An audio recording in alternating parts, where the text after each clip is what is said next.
Level 1. The passenger. You are 29 years old, standing at the rail of an ocean liner as the coast disappears behind a wall of fog. You saved for this trip for 2 years, working double shifts so your children could see their grandmother one more time before she died. Your bunk is on deck 5, a cramped cabin near the boiler rooms that smells of oil and salt. The ship carries 1,800 people and only enough lifeboats for half of them, though nobody tells you this. Nobody tells anyone this. It is, on paper, entirely legal. The first 4 nights pass in ordinary rhythm. You eat in a crowded dining hall. You play cards with a stranger named Elias, who is emigrating for work. You do not know yet that his name is the last one you will remember clearly for the rest of your life. On the 5th night, near midnight, you feel it before you hear it.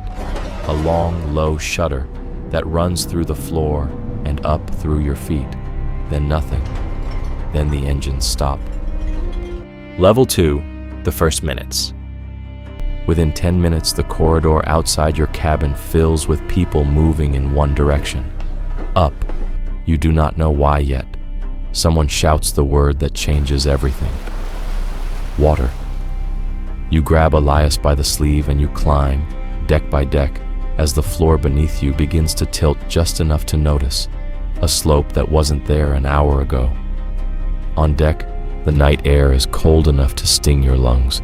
The crew is lowering lifeboats, but there are not enough of them, and everyone on that deck does the arithmetic in their head at the exact same moment. Some people are calm, most are not. You are handed a life vest by a crewman who looks younger than your own son. He does not meet your eyes. He already knows how this ends for most of the people on this deck. Level 3, the cold shock. You are in the water. Nobody warns you that cold water does not feel cold. It feels like being struck all at once, everywhere, hard enough to steal the breath directly out of your chest before you can even decide to hold it. You gasp. You inhale water on that gasp, and you cough it back out, and for the first 60 seconds, your entire life narrows down to the single task of controlling your own lungs. This is the part that kills most people, not the part everyone assumes. Within 10 minutes, your arms stop responding the way you tell them to. Within an hour, if you are not out of the water, your body will begin shutting down decisions it once made without thinking. You find a piece of broken decking, wide enough to hold your chest above the surface, and you do not let go, because a hand that has already gone numb can still hold on if it locked into position before it lost feeling. Level 4, the wreckage. Dawn arrives slower than any morning you have known. You are not alone.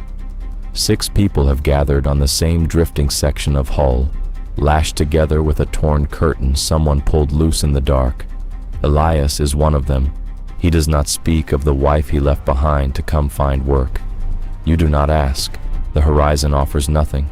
No smoke, no mast, no shape that is not water in every direction you turn your head. You have no food. You have no water.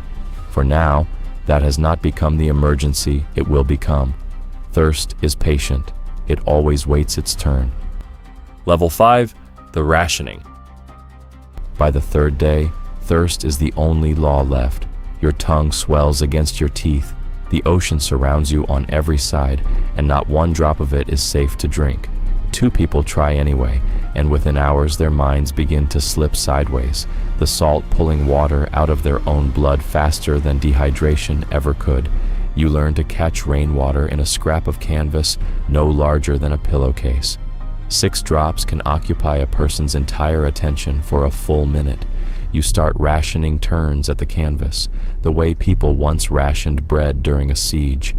When one man is caught drinking more than his share in the night, the group does not forgive it.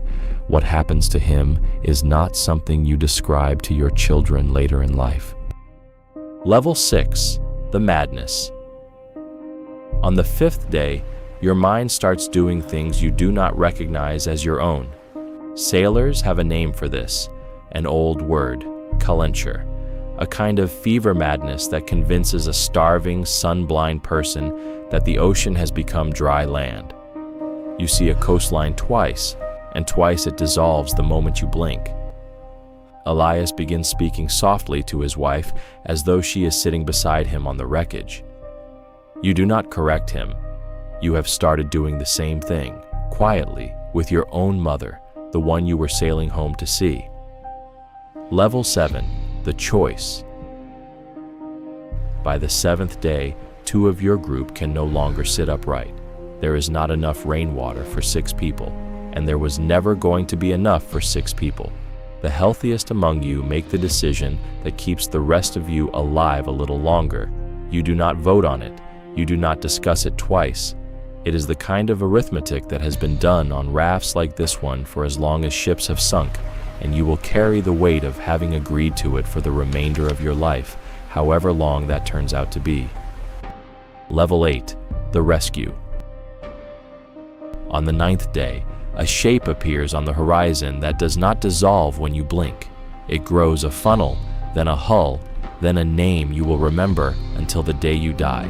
A cargo ship, off its normal route by nearly 100 miles, spots the signal fire someone manages to light with the last dry match kept sealed inside a tin cup. They pull you from the water with a rope net. Your legs will not hold your own weight when you try to stand on solid deck for the first time in 9 days. Not everyone they pull from the water that morning survives the rescue itself. The body, it turns out, can fail from relief almost as easily as it can from despair. Level 9, the return. You come home to a country that had already begun writing your name into a list of the dead. Your family does not recognize you at first, not fully, not the version of you that walked off that gangway. You flinch at bathwater. You cannot sit near open windows when it rains. Somewhere in a government office, officials begin drafting the new rule that will follow this disaster. Every ship from now on must carry a lifeboat seat for every single soul on board. It will save thousands of lives that will never know your name or Elias's. That is, in the end, the only kind of monument either of you will ever get. Level 10, the old survivor. You are 74 years old. Your grandchildren ask about the scar across your palm, shaped like a closed fist, from 9 days of holding on to broken wood. You give them the short version, the one without the 7th day in it. You tell them you were lucky. You do not tell them that luck, from the inside, felt exactly like drowning slowly enough to notice every second of it. Somewhere across the ocean, a young man boards a ferry for the first time, a paper ticket folded in his coat pocket, humming to himself, certain the water below him is nothing more than scenery. He has no idea what it's capable of. Neither did you, once. The cycle continues.